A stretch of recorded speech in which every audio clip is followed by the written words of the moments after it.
Hello, I'm Alistair Weaver and I'm joined once again by the Frost and Nixon of the Edmunds team. James Biswick will be representing the Subaru Forester, Mike Monticello, the Mazda CX-5.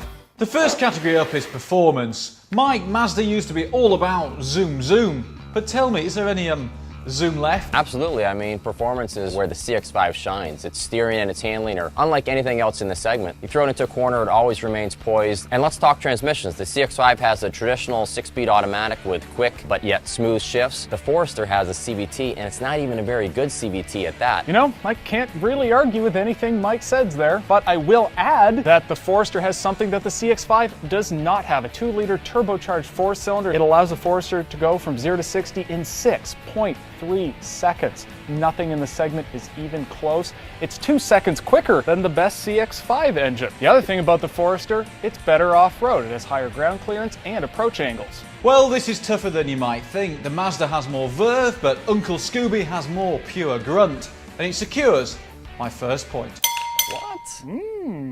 Moving on to comfort, can you chillax in the Forester? Absolutely, and it's really easy to do it because you have so much space. The back seat is high mounted and you have a lot of legroom, tons of headroom as well, and really its boxy shape makes it feel a little less claustrophobic inside. It also has better visibility. Now, I'm not going to say that the CX-5 is uncomfortable, but if you're looking for a comfier, softer ride, the Forester will deliver that. People who really like driving are going to like the CX-5's front seats. They're nicely contoured, which means they have really good side bolstering, so the seats are going to hold you in place through corners. The Forester seats are wide and flat. Despite the CX-5's handling, which we've already discussed, it still offers a pretty darn smooth ride. It's another close call, but for its superior interior space, the Forester scores another point. 2-0.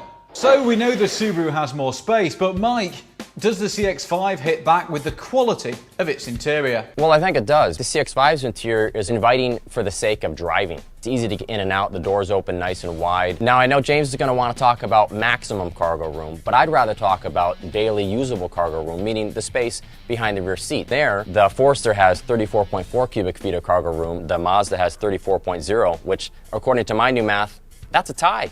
You know, I will grant you that in numbers that these two cars are pretty close, although, again, the Forester is bigger. But in terms of actual real-world space, I actually went car shopping with friends who have a big old golden retriever. She didn't fit in the back of the CX-5. She fit easily in the Forester.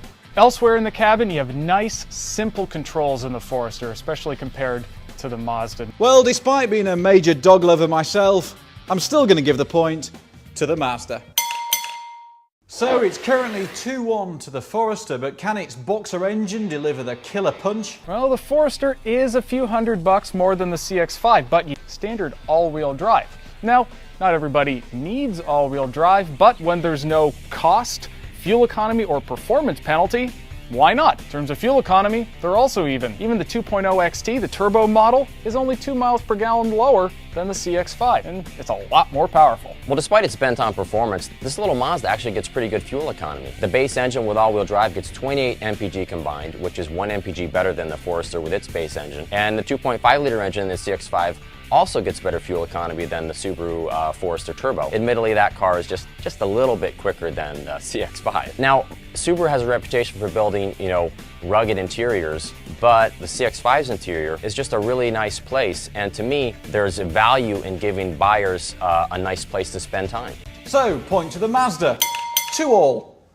So, the last and decisive category is personality. Mike is a serious wheelman.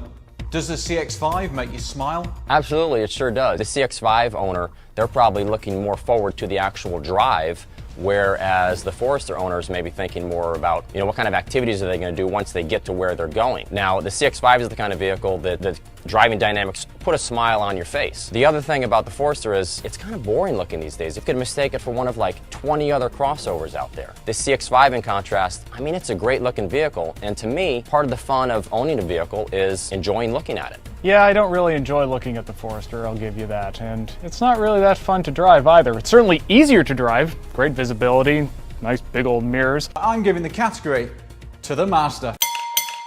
It's victory to Mike, Mazda, and the CX-5.